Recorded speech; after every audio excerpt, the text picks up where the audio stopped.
تو آج کے بعد جب بھی کوئی ان کا دشمن جب ان کے اوپر کسی قسم کی جارحیت مسلط کرنے کی کوشش کرے گا تو یہ دونوں ممالک بھی اس کے ساتھ جو ہے اس تیسرے فریق کے ساتھ جو ہے وہ ایکٹیویٹ ہو جائیں گے. اور ظاہری بات ہے پھر دشمن جو بھی کوئی دشمن ملک ہوگا اسے پتا ہوگا کہ اگر میں کسی اے پہ اٹیک کر رہا ہوں تو انہوں نے آپس میں معاہدہ کیا ہے, یہ باقی دو ممالک کی فورسز بھی بیچ میں ایڈ ہو جائیں گی. سو اس لیے وہ بھی چکنے رہیں گے اور اپنے آپ کو جو ہے وہ کنٹرول میں رکھیں گے, اگر میں اس طرح عام الفاظ میں تو کہوں گا. پاکستان کی عسکری طاقت جنگ مہارت کی حامل افواج اور طاقت کے ذریعے کشیدگی پر کنٹرول پر مبنی اسٹریٹجک مہارت, سالمیت کے معاملے میں سعودی عرب کی مرکزی حیثیت اور مستحکم معیشت اور طاقتور واضح سوچ والی قیادت, ترکیہ کی جدید ترین دفاعی ٹیکنالوجی, لچک اور صنعتی صلاحیتیں, تینوں ممالک کی دور اندیش قیادت کی بدولت یہ تمام صلاحیتیں یکجا ہو کر ایک متوازن سیکیورٹی آرکیٹیکچر بناتی ہیں جو ابھرتے ہوئے علاقائی چیلنجوں سے نمٹنے کی صلاحیت رکھتا ہے. اب آگ جو لگی ہوئی ہے دوسری سائڈ پہ, ذرا اگر وہ میں شیئر نہ کروں تو پھر مزہ نہیں آئے گا. آدتیہ راج کول یہ ماؤتھ پیس ہے را کا, اور یہ پاکستان کے ہمیشہ مخالفت میں ہی ٹویٹ کرتا ہے. اس کو رکھا ہے صرف اس لیے ہوا ہے کہ اس نے پاکستان کے اوپر جو ہے وہ گالم گلوچ کرنی ہے, پاکستان کو برا بھلا کہنا ہے. اس نے ٹویٹ کیا, اس نے کہا ترکی, سعودی عرب اور پاکستان نے ابھی مکہ میں ایک مشترکہ دفاعی معاہدے پر دستخط کیے ہیں جس کے مطابق تینوں ممالک میں سے کسی ایک کے خلاف مسلح حملہ, تینوں کے خلاف حملہ تصور کیا جائے گا جو کہ ایک نئے باہمی دفاعی عزم کی نشاندہی کرتا ہے. یہ خود یہ خبر دے رہا ہے, تو اس کا مطلب ہے کہ را کو بھی جو ہے وہ اس کی ہیٹ اب محسوس ہو رہی ہے. سدھانت سبل جو بیسکلی ایک جرنلسٹ ہیں انڈیا کے اور وہ انٹرنیشنل افیئرس کے اوپر جو ہے رپورٹ کرتے ہیں, انہوں نے ٹویٹ کیا بھارتی وزارت خارجہ کا بیان. یہ انہوں نے بھارتی وزارت خارجہ کا جو اس معاملے کے اوپر جو پہلا ریاکشن سامنے آیا ہے وہ انہوں نے شیئر کیا ہے. Continue to follow development closely, MEA یعنی کہ ministry of external affairs spokesperson on Pakistan Saudi Turkiye defence pact, Pakistan Somalia defence pact. تو پاکستان اور صومالیہ کا ایک الگ جو ہے وہ اس وقت معاملات چل رہے ہیں, اور ادھر اب پاکستان, سعودی عرب اور ترکیہ. اب اس ساری چیز کے اندر آپ نے ایک بات ذہن میں رکھنی ہے کہ یہ ساری ڈیولپمنٹس جو ہیں یہ پچھلے 1.25 سال کی ہیں. اس 1.25 سال میں پاکستان اور بھارت کی جنگ کے بعد خاص طور پہ جو ہے پاکستان کے اس طرح کے معاہدے جو ہے وہ ہونا شروع ہوئے ہیں, اور اس کے بعد اب بھارت کے اندر جو ہے وہ اس کی بے چینی پائی جاتی ہے کہ بھائی پاکستان کا اسٹیچر کہاں سے کہاں چلا گیا. یہاں پہ بھارت کے ساتھ کھڑے ہونے کو کوئی تیار نہیں ہے. بھارت کو مصیبتیں ہی مصیبتیں ہیں, نہ ان کے ساتھ کوئی بات کر رہا ہے, نہ ان کو کوئی بلاتا ہے, نہ یہ کسی اور معاملے. پاکستان جو ہے ایران اور امریکہ کے درمیان بھی جو ہے, اور دوسری بات یہ, اب ذرا ہوم کی طرف بھی آ جائیے, آپ کے یہاں پہ جو ہے وہ آگ لگ جانی ہے, خاص طور پہ لونڈے لپاڑوں کو, کیونکہ ظاہری بات ہے جہاں پہ پاکستان کا نام روشن ہو رہا ہو, پاکستان کے لیے کوئی خوشخبری آ رہی ہو, پاکستان کے لیے عزت آ رہی ہو, ان کو آگ لگ جاتی ہے. تو مجھے نہیں پتا اب یہ ہضم کس طرح کریں گے. میں خود اپنی ٹیم کو کہوں گا جتنا لونڈا لپاڑا ہے نا ان کے ذرا ویلاگس آج کے ضرور دیکھیے گا. میں بلکہ آپ سے ریکویسٹ کروں گا, پلیز میں آپ سے ریکویسٹ کروں گا کہ کتنے جھلے بنے طریقے سے کس طرح دل کا وہ بغض نکالتے ہوئے جو ہے یہ ویلاگس کریں گے سب کے سب. اور آپ اچھی طرح جانتے ہیں یہ لونڈے لپاڑے کون ہیں, یہ اندرونی بھی اور بیرونی بھی, دونوں لوٹ ہے نا وہاں پہ موجود. تو دونوں کے جا کے برائے مہربانی ویلاگ ضرور دیکھیے گا, آپ کو بڑا مزہ آئے گا, کیونکہ یہ ایک ایسی چیز ہے کہ جس کے اوپر جو ہے وہ یہ کچھ کہہ ہی نہیں سکتے. یہ کہہ ہی نہیں سکتے کہ جناب یہ غلط ہو رہا ہے. کہہ کے دیکھیں نا آپ, صرف 1 منٹ کے لیے امیجن کریں کہ اگر بالکل یہی چیز عمران خان صاحب کے دور میں ہوتی کہ جناب پاکستان, سعودی عرب اور ترکی ایک ایسا معاہدہ کرتے جس کے اندر یہ ہوتا کہ جناب attack on 1 will be considered an attack on 3. سوچیں ذرا اس کے بعد جو ہے وہ کیا اس کی پروجیکشن کی جاتی ہے. ڈیجیٹل میڈیا کے اوپر ان کے لونڈے لپاڑے انہوں نے زمین آسمان ایک کر کے رکھ دینا تھا. تو اس حوالے سے, فارن افیئرس کے حوالے سے, ملٹری پیکس کے حوالے سے یہ بڑی ڈیولپمنٹ ہے پاکستان کے لیے. اور یہ آج تک ماضی میں کبھی آپ کو اس طرح کی پلاننگ اور اس قسم کی پارٹنرشپ جو ہے وہ کبھی آپ کو سننے میں نہیں ملی تھی جو اس وقت آپ دیکھ رہے ہیں. سعودی حکام نے اب آ جائیے, وہ جو میں آپ کو بتا رہا تھا کہ جناب سعودی عرب کے اوپر ایک بڑا حملہ کرنے کی جو ہے تیاری کی جا رہی ہے, اور اسی لیے یہ جو اب یہ معاہدہ آپس میں ہوا ہے اس میں دونوں ممالک ترکیہ اور پاکستان اس حوالے سے ایک دم ان کی امپورٹنس جو ہے بہت زیادہ بڑھ گئی ہے. خبر یہ ہے کہ سعودی حکام نے دعویٰ کیا ہے کہ ایران کے حمایت یافتہ مسلح گروہ مملکت میں اہم تنصیبات کو نشانہ بنانے کی تیاری کر رہے ہیں, سعودی عرب کے اوپر حملہ کرنے کی تیاری کر رہے ہیں, جس کے پیش نظر سیکورٹی اداروں کو ہائی لائٹ کر دیا گیا ہے. سعودی حکام کے مطابق عراقی ملیشیائیں اور یمن کے حوثی جنگجو پاسداران انقلاب کی رہنمائی میں حملہ کر سکتے ہیں. ان کا کہنا ہے کہ انٹیلیجنس اداروں نے ڈرونز اور میزائلوں کی نقل و حرکت کا بھی مشاہدہ کیا ہے, جس کے باعث ممکنہ خطرات پر کڑی نظر رکھی جا رہی ہے. حکام نے خدشہ ظاہر کیا ہے کہ توانائی کی تنصیبات، بندرگاہوں اور ہوائی اڈوں کو ممکنہ طور پر نشانہ بنایا جا سکتا ہے۔ سعودی عرب نے واضح کیا ہے کہ کسی بھی جہریت کی صورت میں بھرپور اور فیصلہ کن جواب دیا جائے گا۔ سعودی حکام کا کہنا ہے کہ کشیدہ صورتحال کے باوجود ایران سمیت تمام متعلقہ فریقوں سے سفارتی رابطے جاری ہیں، جبکہ مذاکرات درست سمت میں آگے بڑھتے دکھائی دے رہے ہیں۔ یہ اب آپ دونوں چیزوں کو ذرا آپس میں انٹرلنک کر کے دیکھیے کہ یہاں پہ سعودی عرب کو جو ہے آلریڈی اس وقت ایک خطرہ لاحق ہے، اور وہاں پہ یہ سعودی عرب پاکستان اور ترکیہ کے ساتھ جو ہے یہ معاہدہ کر رہا ہے۔ اس کے علاوہ یمن کے صوبے مارب میں حوثی باغیوں کے ڈرون حملے میں یمنی حکومت کی حمایت کرنے والی فورسز کے 3 اہلکار ہلاک جبکہ 4 زخمی ہو گئے ہیں۔ AFP کے مطابق یمنی فوج کے ایک ذریعے نے بتایا کہ ڈرون حملہ جنوبی مارب کے علاقے حریب میں کیا گیا ہے۔ فوجی ذریعے کے مطابق حملے کے نتیجے میں ابتدائی طور پر 3 اہلکاروں کی ہلاکت اور 4 کے زخمی ہونے کی اطلاع ہے۔ اس کے علاوہ جناب خیبر پختونخوا میں سیکیورٹی فورسز کی کارروائیوں میں بھارتی سرپرستی میں فتنۃ الخارج سے تعلق رکھنے والے 10 خوارج مارے گئے۔ ISPR کے مطابق سیکیورٹی فورسز نے 6 اگست کو خیبر پختونخوا میں 2 الگ الگ کارروائیاں کی، جبکہ پہلی کارروائی جنوبی وزیرستان کے ضلع اعظم ورسک کے علاقے میں کی گئی۔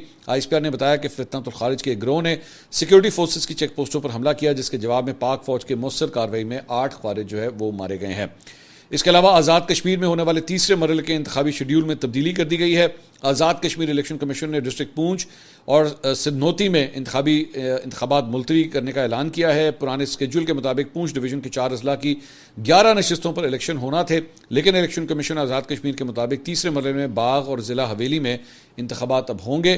الیکشن کمیشن کا کہنا ہے کہ پونچھ ڈویژن کے 2 اضلاع میں الیکشن ہوں گے، جبکہ 2 میں ملتوی کر دیے گئے ہیں۔ اس کے علاوہ پاکستان پیپلز پارٹی کے چیئرمین بلاول بھٹو زرداری نے کہا ہے کہ آزاد کشمیر میں مرحلہ وار الیکشن دھاندلی کے لیے کرائے گئے۔ آزاد کشمیر کے علاقے باغ میں جلسہ عام سے خطاب کرتے ہوئے انہوں نے کہا کہ آزاد جموں کشمیر کے انتخابات ملک کی سیاسی صورتحال اور مسلم لیگ نون کو شدید تنقید کا انہوں نے نشانہ بنایا۔ انہوں نے سوال اٹھایا کہ آخر کس مرحلے پر صاف، شفاف اور پرامن انتخابات ہوئے، اور الزام عائد کیا کہ مرحلہ وار انتخابات کرانے کا مقصد ہی دھاندلی کرانا تھا۔ انہوں نے کہا عوام انتخابی عمل کی شفافیت پر سوال اٹھا رہے ہیں اور اس کا جواب حکومت کے پاس نہیں، شیر صرف طاقت اور اقتدار کا بھوکا ہے۔ تاہم مسلم لیگ نون کی غلط فہمی ہے کہ وہ آزاد کشمیر میں حکومت بنانے جا رہی ہے۔ اس کے علاوہ انصار عباسی صاحب ہمارے سینئر بڑے ہی پیارے جرنلسٹ ہیں، انہوں نے ٹویٹ کیا کہ پوچھنا تھا کہ کیا اب بھی آپ کو یقین ہے کہ واقعی شہباز شریف حکومت کو 6 ماہ کی ڈیڈ لائن دے دی گئی ہے کہ صوبے بناؤ ورنہ چھٹی؟ انصار عباسی صاحب کو بیسکلی اس بات کا یقین نہیں ہے، ان کا دل اور دماغ نہیں مان رہا اس بات کو کہ جناب کوئی کسی قسم کی ان لوگوں کو جو ہے وہ ڈیڈ لائن دی گئی اور یہ کہا گیا کہ جناب نئے صوبوں بنانے ہیں یا نئے ایڈمنسٹریٹو یونٹس جو بنانے ہیں۔ انصار عباسی صاحب سمجھتے ہیں ایسا کوئی چکر ہی کوئی نہیں ہے، کوئی ایسا مسئلہ نہیں۔ چلیں ٹھیک ہے، یہ ان کی مرضی ہے، میں اس بات کی رسپیکٹ کرتا ہوں، لیکن میں 2 چیزیں انصار عباسی صاحب کی پیش خدمت اور وہ تمام ہمارے نون لیگ کے خاص طور پہ میں انصار عباسی صاحب کو خدا نخواستہ لونڈا لپاڑا نہیں کہہ رہا ہوں، وہ میرے سینئر ہیں، میں یہ لفظ کبھی ان کے لیے استعمال ہی نہیں کر سکتا، لیکن جو نون لیگی لونڈے لپاڑے ہیں یا ان کے کارکن ہیں یا ان کو لگتا ہے کہ نہیں ستہ خیران ہے گالی کوئی نہیں، میں بار بار یہ آپ کو بتا رہا ہوں کہ عمران خان بھی اسی طرح بیچارہ جو ہے نا مشکل میں پھنس گئے تھے۔ تو براہ مہربانی اتنی چمچہ گیری مت کیجئے کہ بات جو ہے وہ اس حد تک چلی جائے کہ اگلے کو پتہ ہی نہ لگے کیا ہے۔ اور میں ابھی 2 چیزیں آپ کے سامنے رکھنے جا رہا ہوں جس سے آپ کو گراؤنڈ ریالٹی کا جو ہے وہ پتہ لگے گا۔ سب سے پہلے محمد مالک صاحب بڑے ریسپیکٹیبل جرنلسٹ ہیں، ARY کے اوپر اپنا پروگرام کرتے ہیں، آپ سب جانتے ہیں، جانی مانی شخصیت ہیں۔ انہوں نے کیا خبر دی ہے ذرا میں آپ کے ساتھ ورڈ ٹو ورڈ بالکل اسی طرح آپ کے سامنے رکھنے لگا ہوں۔ کہتے ہیں میں آپ کو بتاتا ہوں کہ جہاں سے یہ بات چلی کہ چھوٹے صوبے ہونے چاہیے، یہ ملک اب سروائیو نہیں کرے گا اگر یہ موجودہ نظام جو ہے پاور سٹرکچر، جہاں پہ کوئی 12 ارب کا جہاز لے رہا ہے، جہاں پہ دوسرے صوبے میں بھی ہم کرپشن کی انتہا کی خبریں سنتے ہیں، بلکہ رانا ثناء اللہ نے تو فگر بھی دے دیا کہ 2.5 سے 3 ارب دبئی لے جایا گیا۔ یہ میں نہیں کہہ رہا، یہ رانا ثناء اللہ کا دعویٰ ہے۔ تو ہم تمام سٹوریاں دیکھ رہے ہیں یہ سب کچھ، تو اس کا علاج کیا ہے؟ جب بات چلی، خبر یہ ہے، اب یہاں سے بات شروع ہے، کہتے ہیں خبر یہ ہے کہ یہ فیصلہ ہو گیا ہے کہ لوکل گورنمنٹ کے نظام میں نہیں جایا جائے گا۔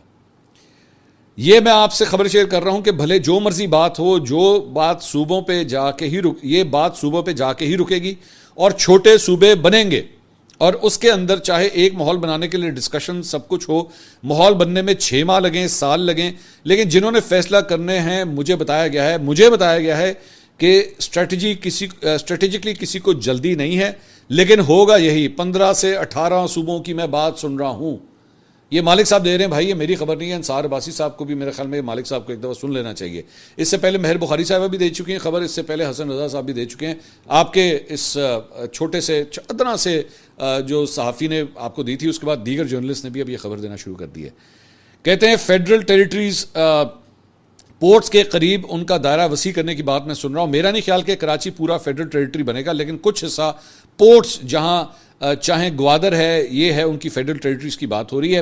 یہ جو مسئلہ ہے صوبوں والا اور یہ لوکل گورنمنٹ والا، اب واقعی وقت آ گیا ہے کہ ان کو بڑے فیصلے کرنے ہوں گے. اس سے لالی پاپ نہیں چلے گا، کسی کو جلدی نہیں ہے، فیصلے ہوئے ہیں. اب ان کو ڈیسائیڈ کرنا ہے کہ کیا یہ ایک آرگیومنٹ کر کے اتفاق رائے کے ساتھ صوبے بنائیں گے، یا خدا نہ خواستہ ہمیں کوئی اور کانفلکٹ ہوتا نظر آئے گا. بیکاز کانفلکٹ باقی تو ملک تو افورڈ نہیں کرتا ہے، لیکن میرا خیال ہے پیپلز پارٹی اور پی ایم ایل این دونوں یہ تو بالکل ہی افورڈ نہیں کرتے. خیر لیٹس سی، ابھی تو بہت راستہ لمبا ہے. یہی بالکل بات میں بھی جناب یہی آپ کی خدمت میں عرض کرتا رہا ہوں. لیکن میرے خیال میں انصار بھائی جو ہیں وہ نہیں مان رہے، ان کا دماغ نہیں ماننا کہ نہیں ہو سکتا، اینج نہیں ہو سکتا، نہیں ہو سکتا، کجی نہیں ہو سکتا. چلیں ٹھیک ہے، میرے سینئر میں دوبارہ یہ کہوں گا، وہ جو کہہ رہے ہیں وہ ان کی بات ٹھیک ہے. انصار بھائی صاحب کی بات بالکل ٹھیک ہے، میں بے شک چاہے غلط ہے، میں انصار صاحب کے میں اتنی بات کہہ سکتا ہوں. بات صرف میں دوبارہ ریپیٹ کر دیتا ہوں کہ حکومت کو میری خبر کے مطابق 6 مہینے بتائے گئے تھے. جناب 6 مہینے میں یہ کرنا ہے، کرنا ان اے سینس کہ کم از کم اور کچھ نہیں تو بال رول ہونا چاہیے. وہ جس طرح ریل گاڑی سٹارٹ ہوتی ہے نا، تو ریل گاڑی جیسی سٹارٹ ہوتی ہے تو وہ گاڑی کی طرح یہ نہیں ہوتے اینج کر کے پریس کرو تو 5 سیکنڈ جو 100 کر جائے گی کہ 100 کلومیٹر کی سپیڈ پہ بھاگنا شروع ہو جائے گی. ریل گاڑی آہستہ آہستہ آہستہ پہیہ چلنا شروع ہوتا ہے، آہستہ آہستہ سپیڈ اپنی پک اپ کرتی ہے. 6 مہینے کے اندر ریل گاڑی کا پہیہ چلنا شروع کرنا چاہیے. اتنی سی بات ہے کہ اگلوں کو نظر آئے کہ ہاں جی کچھ ہو رہا ہے، ٹھیک ہے، اور اگلے کہہ سکے کہ ہاں جی ساڑی گل ہو گئی ہے. مطلب یہ جو ساڑی گل ہو گئی ہے نا، یہ پاکستان کی سیاست میں بڑی معنی رکھتی ہے. تو بیسکلی ان کو یہ دکھانا ہے. اب اس کے بعد پریکٹیکلی وہ کتنی دیر لگتی ہے، 6 مہینے لگتے ہیں، سال لگتا ہے، وہ مجھے نہیں پتا، لیکن یہ رول ہونا شروع ہو گیا. اب اس کے اوپر ایک اور خبر یہ ہے جو میں نے ایکچولی کل آپ کو دی تھی، وہ یہ ہے کہ پنجاب کی کابینہ نے جمعرات کو صوبے میں بلدیاتی انتخابات کے انعقاد کے لیے 12.5 ارب روپے مختص کرنے کی منظوری جناب دے دی ہے. یہ اب کیوں ہو رہا ہے؟ میں ذرا پوچھنا چاہوں گا نا. یہ 12.5 ارب روپیہ جو پہلے نہیں ہو رہا تھا، یہ محسن نقوی کے بیان کے بعد اینج کر کے 12.5 ارب روپیہ کس طرح منظور ہو گیا؟ یہاں پہ تو بڑی دیر سے انتظار ہو رہا تھا کہ بلدیاتی نظام کے لیے جو ہے کچھ ہو کچھ ہو کچھ ہو. اب یہ پہلا بیسکلی کام ہے کہ لے جی پھر یہی کر لینے ہیں. لیکن ہماری اطلاعات کے مطابق ابھی تک کم از کم بھی نہیں ہضم ہونا. مطلب اگر کوئی یہ کہہ رہا ہے نا، میں ابھی کی بات کر رہا ہوں، مجھے نہیں پتا کل کو جا کے اچھا یار چلو ٹھیک ہے آپ نے بلدیاتی نظام ایکٹیویٹ کر دیا، چلو ہوں ٹھیک ہے. اصل بات تو یہ ہے نا کہ اختیارات اور پیسہ جو ہے وہ نچلی سطح تک جانا چاہیے. صرف اور صرف M N A M P A senator جو ہے نا، ان کے ہاتھ میں سب کچھ نہیں ہونا چاہیے. آپ کے بلدیاتی نمائندے جو ہیں وہ ہر گلی محلے علاقے اور کونسل کے اندر جو ہے وہ بیٹھ کے آپ کے مسائل کو حل کر سکیں. تو اب 12.5 ارب روپے جناب آپ کی جو وزیر اعلیٰ پنجاب مریم نواز کی کابینہ ہے انہوں نے منظور کر دیا. ان کی زیر صدارت کابینہ کا 36واں اجلاس ہوا اور اس میں یہ منظوری دی گئی. خطی رقم مختص کیے جانے سے ظاہر ہوتا ہے کہ پنجاب حکومت صوبے میں 11 سال بعد بلدیاتی انتخابات کرانے کی تیاری کر رہی ہے. پنجاب میں آخری بلدیاتی انتخابات شہباز شریف کے دور حکومت میں 2015 میں ہوئے تھے. جڑا کم 11 سال نہیں ہو رہا سی، وہ ایک ہفتے کس طرح ہو گیا؟ بتائیں نا مجھے اس بات کو سمجھائیں کہ ایسا کیا ہوا، ایسی کون سی چیز ہوئی ہے پچھلے ایک ہفتے کے اندر کہ جو چیز 11 سال سے نہیں ہو رہی تھی وہ اس کے لیے پیسے بھی اینج کر کے. آپ کو پتا ہے نا یہاں پہ فائلوں کو پہیے جو ہیں وہ 2 طریقے سے لگتے ہیں، یا تو پیسہ لگانا پڑتا ہے یا پاوا لگانا پڑتا ہے. اب مجھے بتا دیجئے پاوا کس طرح، جو کام جس کے لیے ابھی 6 مہینے دیے گئے تھے، انہوں نے کہا اچھا نہیں اینج کر لینے، ویکھو تو ایسی کر رہے ہیں، اے کر لینے، وہ کس طرح ہو گیا؟ لیکن کچھ نہیں ہوتا. میں نام لیے بغیر میں یہ کہوں گا کچھ لوگوں کی ذہنی کیفیت ہی ہوتی ہے. میرا دماغ ہی نہیں مانتا یہ جو جملہ ہے نا، میرا دماغ نہیں مانتا. یہ بڑا پیڑا ایک وہ کانسیپٹ ہوتا ہے. یہ عمران خان صاحب کے دور میں بھی نا، مجھے آج بھی بالکل یاد ہے عمران خان صاحب کے خلاف جو تحریک عدم اعتماد آئی تھی نا، 24 گھنٹے پہلے تک یقین کیجئے ان کے لونڈے لپاڑے جو اس وقت ٹی ویوں کے اوپر ہوتے تھے، یوٹیوب کے اوپر کہتے ہو ہی نہیں سکتا، عمران خان جا ہی نہیں سکتا، اب ہو ہی نہیں سکتا، کہیں نہیں جا رہی حکومت، کچھ نہیں ہوا، چٹکا لگ گیا، ایسی ہو گیا. میں اور بھی باتیں کرنا چاہتا ہوں. یہ ابھی جس طرح ویڈیوز وغیرہ شیئر کرنا اور اس طرح کی باتیں کرنا، میں نے نہ تو کبھی یہ بات کی ہے کہ جناب فیلڈ مارشل عاصم منیر صاحب جو ہیں وہ یہ سب کچھ کر رہے ہیں یا انہوں نے کوئی 6 ماہ کی ڈیڈ لائن دی ہے. میں نے آج تک کبھی یہ بات نہیں کی. لیکن چلیں انصار بھائی اگر خوش ہیں اس معاملے میں تو ٹھیک ہے. میرا سینئر خوش ہے نا، میں خوش ہوں، میں انجی کہہ لینا، تو اسی انجی خوش رہو، ٹھیک ہے، ایسا کم چک کے رکھو، کوئی مسئلہ نہیں. اس کے علاوہ جناب ایک اور خبر یہ ہے کہ پاکستان تحریک انصاف میں جناب لڑائی ہو رہی ہے. اس ویلے لڑائی ہو رہی ہے کہ جدید ہے کوئی نہیں. مطلب اگلوں نے چک کے جو ہے نا وہ کسن مکی بغیر گلف کے اتار کے اس وقت مطلب ایک دوسرے کو پڑے ہوئے ہیں اس وقت. وہاں پہ شفیع جان صاحب نے جو ہے شہباز گل کے اوپر الزام لگایا. شہباز گل نے اس کے بعد وی لاگ کے اندر باتیں شروع کی. اب یہاں پہ دو کیمپس کے اندر کام جو ہے وہ بٹ گیا ہے. ایک وہ کیمپ ہے جو کہتا ہے جناب 27 تاریخ کی جو ڈیٹ دی ہے تو صحیح دی ہے, یہی ہونا چاہیے تھا, ہمیں ٹائم چاہیے, اس کے اندر یہ ہونا چاہیے, وہ ہونا چاہیے. اس کے اندر یہ بھی کہا جا رہا ہے کہ جناب مولانا صاحب بھی جو ہے نا شاید ساتھ اٹیچ ہو رہے ہیں اس سارے معاملے میں, لیکن ابھی کنفرم نہیں ہے. اور دوسری سائڈ جو ہے وہ اس کے خلاف ہے کہ ایڈی لمبی ڈیٹ دیتی ہے, یہ کوئی طریقہ ہے؟ اتنی لمبی ڈیٹیں جو ہے نا منگنیوں کے لیے ہوتی ہیں, شادیوں کے لیے ہوتی ہیں کہ اچھا جناب 2 مہینے کے بعد یہ کریں گے, مذاق میں بات ہو رہی ہے. اچھا وہ جو صحافی ایک سائڈ کو سپورٹ کر رہا ہے نا اس کو دوسری سائڈ پڑ گئی یہاں. اچھا میں نے ایک اور بڑی انٹرسٹنگ چیز دیکھی کہ لونڈے لپاڑوں کے درمیان بھی لڑائی سٹارٹ ہو گئی ہے اور وہ ایک دوسرے کے اوپر الزامات لگانا شروع ہو گئے. جڑا بندہ, آپ ان کے کارکن اٹھائیں, آپ ان کے لیڈر اٹھائیں, وہ قاسم سوری نے بیٹھ کے جو ہے وہ چٹا بٹا کھول کے رکھ دیا ہے اپنی ہی پارٹی کا. وہاں پہ جنید اکبر صاحب نے کہا جناب یہاں پہ لوگوں نے اربوں روپے بنائے ہوئے, ہن لاؤ پارٹی دیتے, ہن لاؤ پیسے کھڑے, یعنی اپنی ہی پارٹی کے لوگوں کے اوپر وہ یہ الزامات لگا رہے ہیں کہ جناب آپ لوگوں نے پیسے بنائے ہوئے. یہ آپس میں کسن چل رہی ہے اس میں. تو جس کا قافلہ اس کسن کے ساتھ چل رہا ہے اس نے کیا عمران خان کو رہا کروانا ہے, اس نے کیا کرنا ہے عمران خان صاحب کے لیے؟ آپس میں اتفاق ہی نہیں ہے اور بٹے میں مجھے سب کا پتہ ہے ایک دوسرے کی تاریں کہاں سے چل رہی ہیں, مجھے سب پتہ ہے سارا. لیکن بندہ باہر سے بیٹھ کے نا, آپ ہاتھ میں پکڑیں پاپ کارن کا پیکٹ, پاپ کارن کھاؤ, نال کوک پیو تو انجوائے کرو. جس طرح سنیما کے اندر آپ جا کے کرتے ہیں نا, اب یوں ساتھ اینج کر کے کھائی جا رہے ہو تو انجوائے. آپ صرف تماشا دیکھیں بس بیٹھ کے. اور میں آپ سے خود, میں ویسے عام طور پہ کہتا ہوں نا آپ ہماری ویڈیوز دیکھنے کے لیے سبسکرائب کیجئے, میں آپ سے خود ریکویسٹ کرتا ہوں لونڈیاں لپاڑوں نے جا کے چینل کو سبسکرائب کرو پلیز جا کے. بڑا مزہ آ رہا ہے, بڑا مزہ آ رہا ہے اس ویلے. وہ سرمکھی چل رہی ہے نا کہ جس کی انتہائی کوئی نہیں. اگلی ویڈیو میں آپ سے دوبارہ ملاقات ہوگی. اللہ حافظ.